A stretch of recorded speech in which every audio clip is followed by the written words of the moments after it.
নমস্কার বন্ধুরা, তোমাদের সবাইকে তো বেশ ভালোই দেখা যাচ্ছে। আমি ভালো আছি। দেখো, অনেকগুলি প্রশ্ন আমার কাছে আসে মাঝে মাঝে, যেগুলির উত্তর দেওয়ার জন্য আমি ঠিক লোক নই। কারণ এগুলি বেশিরভাগই ডাক্তারি কথাবার্তা। তো ডাক্তার না হয়ে ডাক্তারি কথাবার্তা বলাটা ঠিক নয়, তবুও কিছু কিছু সাধারণ জ্ঞান এদিক সেদিক থেকে অর্জন করে আমি তোমাদের কিছু কিছু কথা বলি। কিন্তু আমি বলে দিই যে আমি কিন্তু ডাক্তার নই। তো একটা সমস্যার কথা যেটা প্রায়ই আমি আমি পাই, সেটা হচ্ছে, যেহেতু আমি লোককে বলি নিরামিষ খাও বেশি করে, আমিষ খেও না বা কম খাও, বা স্যালাড বেশি খাও, কাঁচা খাও। একজন আছে ডক্টর ধারা, ওনার খুব সুন্দর একটা স্লোগান আছে। উনি বলেন, কাঁচা মানে বাঁচা, কাঁচা খেলে বেঁচে থাকা যায়। যারা আমরা ছোটোবেলা থেকে শুনে এসেছি বাঙালিরা নানান কথাবার্তা, যে আমরা বাঙালি, আমরা তো ঘাস খাই না, আমরা তো মাংস খাই, মাছ খাই। তো মাংস মাছ খেয়ে আমরা যে খুব একটা রাজা উজির মেরে ফেলতাম কোনো একটা কালে, এখন আমাদের সেই ক্ষমতা নেই। এখন আমরা বরঞ্চ অন্যরাই এসে আমাদের পেটাচ্ছে। তো যাই হোক, ওটা আলাদা, সম্পূর্ণ আলাদা একটা সাবজেক্ট। অনেকেই লিখেছে, এটা আমি একটা ভিডিও দেখছিলাম, ভিডিও যখন দেখলাম একটু শিখলাম, তখন একটু মনে হলো একটু বাংলায় বলে দিই। ওই ভিডিওগুলো অন্যান্য ভাষায়, যার জন্যে অনেকে হয়তো দেখেন না। অনেকেই জিজ্ঞেস করেন যে আমরা যদি দুধ না খাই, কারণ আমি অনেক সময় বলি দুধ খেও না, দুধ খেতে মানা করি আমি। ল্যাকটোজ ইনটলারেন্স বলে একটা ব্যাপার আছে, তারপরে আরও নানান রকমের ব্যাপার আছে যেগুলি আমি অতটা জানি না। কিন্তু দুধ আমি নিজেও খাই না, সবাইকে খেতে মানা করি। এবং যবে থেকে খাই না এবং যাদের মানা করেছি তারা যখন যবে থেকে খান না, তারা অনেক বেশি ভালো আছেন। তো অনেকে বলে যে দুধ না খেলে ক্যালসিয়াম কোথায় পাবো। এটা একটা সাধারণ মান্যতা। মান্যতা মানে বিলিফ। এইটা বিলিভ যে দুধ, আচ্ছা গরু কোথায় দুধ খায়, হাতি কোথায় দুধ খায়, পরে মানে বড় হয়ে, বড় হওয়ার সময় মায়ের দুধ দরকার, কারণ ওটার মধ্যে অনেক কেমিক্যালস থাকে যেগুলি আমাদের শরীরের ইমিউনিটি বাড়ায়। কিন্তু আমি আমার মায়ের দুধ খাবো, কারণ আমার মায়ের সঙ্গে আমার একটা একটা বায়োলজিক্যাল একটা কানেকশন আছে। তার বুকের দুধটা আমার জন্য ভালো, যার জন্যে ডাক্তাররা বলে বুকের দুধ যতদিন পারো ততদিন খাওয়াতে। তারপরে বড় হয়ে যাওয়ার পরে না, ওই গরুর দুধ, ছাগলের দুধ, উটের দুধ, এগুলি আমরা টেনে টেনে এনে খাই, ক্ষতি করে। দেখো, ক্যালসিয়ামই যদি পেতে হয়, এই যে তোমরা প্রশ্নটা করো যে দুধ না খেলে ক্যালসিয়াম পাবো কোথায়, বলো তো দেখি। ক্যালসিয়াম সবচেয়ে বেশি কোথায় আছে? আছে হাতের নখে। হাতের নখে সবচাইতে বেশি ক্যালসিয়াম আছে, যার জন্যে হয়তো অনেকে এই দাঁত দিয়ে নখ কাটে, দেখবে নখ খেতে থাকে। যদি ক্যালসিয়ামই খেতে হয়, তাহলে যখন নখগুলি কাটবে, কাটার পরে জমা করে রাখবে, জমা করে তারপরে পাউডার বানিয়ে জলের সঙ্গে গুলিয়ে খেয়ে নেবে, তাহলেই ক্যালসিয়াম পেয়ে যাবে। যদি ক্যালসিয়ামের জন্য এতই তোমরা চিন্তামগ্ন থাকো যে কোথায় পাবো ক্যালসিয়াম, তাহলে হাতের নখ গুঁড়ো করে খাও, জলে চুবিয়ে, জলে ভিজিয়ে বা সেদ্ধ করে। কিন্তু আমরা কেন খাই না? হাতের নখে এত ক্যালসিয়াম থাকা সত্ত্বেও আমরা কেন খাই না? কারণ হাতের নখের যে ক্যালসিয়ামটা, সেটা অ্যাবজর্বেবল কন্ডিশনে নেই, অর্থাৎ আমাদের বডিতে অ্যাসিমিলেট হয় না। এই শব্দগুলোর বাংলা করা বড্ড মুশকিল। মানে আমাদের বডিতে অ্যাবজর্ব হতে পারে না। হাতের নখের যে ক্যালসিয়াম আমাদের বডিতে অ্যাবজর্ব হতে পারে না, যার জন্য আমরা খাই না। তো ক্যালসিয়াম পাবো কোথায়? সমস্ত রকমের শাক সবজি বা ফল, যেগুলি আমরা যার যার অবস্থার পরিবর্তন করি না, অর্থাৎ রান্না না করলে কিন্তু অবস্থার পরিবর্তন হয় না। আমরা সবজি তো কিনে আনি, অনেকে ভেজিটেরিয়ান, সবজি তো কিনে আনি, রান্না করে প্রথমে সবজিটাকে খুন করা হয়, খুন করে সেই মৃতদেহগুলি আমরা খাই এবং বলি যে আমি তো ভেজিটেরিয়ান।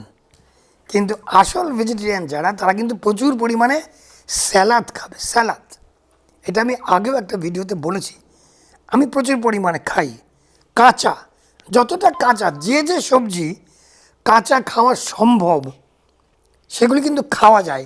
একটু স্বাদের জন্য হতে পারে একটু স্টিম করে নিলে, স্টিমিং বা স্লাইটলি একটু সেদ্ধ করে নিলে, করে তারপর খেলে সমস্ত রকমের ফল এবং সবজিতে ক্যালসিয়াম প্রচুর পরিমাণে থাকে। এই যে পশু পাখিরা ক্যালসিয়াম কোথায় পাচ্ছে?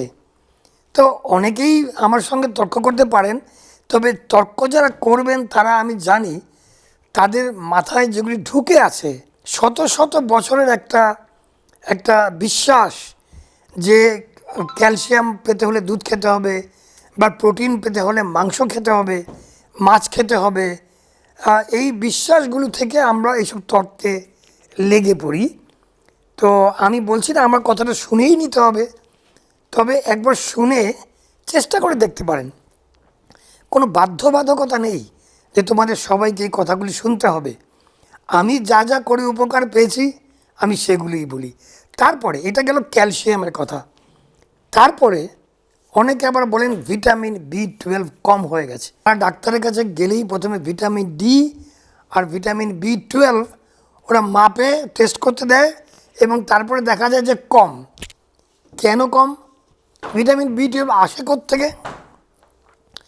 এখন দুধে তো ভিটামিন B12 থাকে, ছাগলের দুধে, গরুর দুধে, সব দুধে ভিটামিন B12 থাকে। তা ছাগল আর গরু কি ভিটামিন B12 সাপ্লিমেন্ট খায়? খায় না তো। গরু তো ঘাস খায়, ছাগলও ওই ঘাস পাতা এইসব খায়। তাহলে ভিটামিন B12 তো আসে কোথা থেকে? ভিটামিন B12টা আমাদের শরীরের ভেতরে আমরা যা খাই সেটা থেকে ভিটামিন B12টা তৈরি হয়। আমাদের কিছু মাইক্রোবস বোধহয় বলে, ডাক্তারবাবুরা কারেক্ট করে দেবেন, কিছু মাইক্রোবস বোধহয় আছে, সেগুলি আমাদের শরীরে ভিটামিন B12 তৈরি করে। তো আমাদের শরীরে ভিটামিন B12 কেন কম পড়ে? কারণ আমরা কাঁচা কম খাই বা খাই না। আমরা রান্না করে খাই, তারপরে খুন করে খাই। রান্না করাটা একটা হচ্ছে খুনের প্রক্রিয়া, মার্ডার। কাজেই রান্না করে খাও, কোনো আপত্তি নেই, একটু স্বাদ স্বাদ করে বানালে খেলে, নানান রকমের রেসিপি, কত রকমের তোমার কুকিং ভিডিও চ্যানেল, মিলিয়ন্সকে মিলিয়ন্স ভিউ হয়। কিসের জন্য ভিউ হয়? কীভাবে ন্যাচারাল খাদ্যকে খুন করতে হবে, মার্ডার করতে হবে, তার ভিডিওগুলো আমরা মিলিয়ন্সকে মিলিয়ন্স ভিউ আমরা করি। তো যাই হোক, এটা মজা করলাম।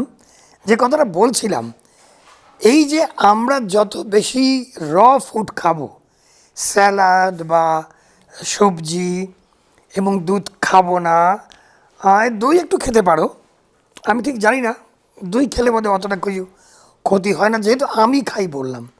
ছাঁস, ছাঁস এটা গুজরাটিতে বলে, বা ঘোল বলতে পারে। হ্যাঁ, আর একটা কথা বাকি আছে, প্রোটিন কোথায় পাবো? প্রোটিন আপনি যদি বলেন দাদা কি মাছ খেও না, মাংস খেও না, তা প্রোটিনটা পাবো কোথায়? প্রোটিন সবচেয়ে বেশি বা প্রচুর পরিমাণে কোথায় আছে জানো? মাথার চুলে। তো মাথার চুল যখন কাটো, সেলুনে অনেক চুল জমা হয়, সেই চুলগুলিকে নিয়ে এসো বাড়িতে, তো প্রোটিন, তো পুরো প্রোটিন। গুগল করে দেখো, 80 to 85% this is protein in another form, but this is a protein. তা চুলগুলি সেলুন থেকে নিয়ে এসো, সেলুন থেকে নিয়ে এসে জমা করো, তারপর ওটাকে যেহেতু লম্বা লম্বা একটু নুডলসের মতো বানিয়ে খেয়ে নিও, প্রচুর প্রোটিন হবে। কিন্তু কেন খাই না? কারণ এটা আমাদের অ্যাবজর্ব হবে না। আমাদের ক্যালসিয়াম বা ভিটামিন B12 বা প্রোটিন আমরা সেগুলোই খেতে পারি বা সেগুলোই খাওয়া উচিত যেগুলি আমাদের মধ্যে অ্যাবজর্ব হতে পারে। এই মাংস বা মাছে প্রচুর প্রোটিন আছে জানি, কিন্তু আমরা তো রান্না করে ফেলি, রান্না করে প্রোটিনের মাত্রা অনেক কমিয়ে দিই বা ধ্বংস করে দিই।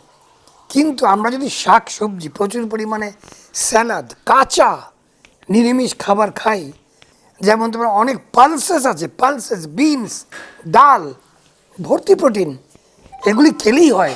যে ক্যালসিয়ামের কথা বা দুধের কথা বলছিলাম, সেখানে দেখবে যে অনেক দেশ আছে সেখানে হাড্ডির বা হাড়ের অসুখ বিসুখ কম। কেন? কারণ সেখানে দুধের কনজামশন কম। যে থাইল্যান্ড বা ভিয়েতনাম, এসব জায়গাতে হাড়ের অসুখ বিসুখ খুব কম। কিন্তু কলকাতায় দেখো একটা মিষ্টির দোকান, মানে দুধ দিয়ে তৈরি মিষ্টির দোকান, তার পাশে একটা ওষুধের দোকান, তারপর আরও একটা মিষ্টির দোকান, তারপরে আরেকটা ওষুধের। খুব মজা করে বলেছেন কথাগুলি, আমি এক্স্যাক্টলি সেটাই বলছি। তা মিষ্টির দোকান, ওষুধের দোকান, মিষ্টির দোকান, ওষুধের দোকান। তো তারপরে কাউকে যদি জিজ্ঞেস করো কী অবস্থা, এত মিষ্টির দোকান, তোমরা এত ক্যালসিয়াম খাচ্ছ, দুধের জিনিস, তাও এখানে হাড়, এখানে আঙুল ব্যথা, হাঁটুতে ব্যথা, কোমরে ব্যথা, কেন? ক্যালসিয়াম তো প্রচুর খাচ্ছ। তো বলছে না দেখো সবার একই অবস্থা, সবার একই অবস্থা, কারণ সবাই একই জিনিস খাচ্ছে, একই ডায়েট খাচ্ছে, কাজে সবার একই অবস্থা। তো এই সাধারণ ব্যাপারগুলো না মাথায় রাখতে হবে, স্বাস্থ্য এই মাথায় রাখতে হবে। এই কথাটা আবার রাজনৈতিক নেতারা খুব বলেন, আমি শুনেছি, আমি সেইভাবে বলছি না। এই আমাদের ব্রেনে ঢুকিয়ে দাও যে ন্যাচারাল খাবার থেকে যে জিনিস আমরা পাবো, সেটা কিন্তু আমরা অন্য কোনো খাবার থেকে পাবো না, হবে না, সম্ভব নয়। এবং আমরা সেটাই খাবো যেগুলি আমাদের শরীরে চট করে অ্যাবজর্ব হবে। অ্যাবজর্ব কোনগুলো হবে? যেগুলি ন্যাচারাল, যেগুলি কাঁচা, যেগুলি প্রকৃতিতে পাওয়া যায়, ফল এবং তোমার সবজি, এবং সামান্য একটু রান্না করে, সামান্য, আবার বলি খুন না করে, শাক সবজিকে খুন না করে একটু নাড়িয়ে ছাড়িয়ে খেতে পারো, তবে একটু নাড়ালে চাড়ালেও কিন্তু গুণগুলো চলে যায়, হয়তো সবটা চলে যায় না, একটু চলে যায়, আর কিছুটা থেকে যায়।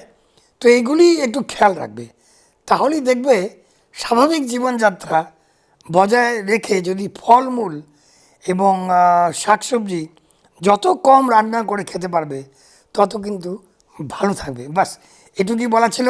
তোমরা সবাই ভালো থাকবে, তোমাদের সবার মঙ্গল হোক। আবার দেখা হবে, যাও জিতে নাও।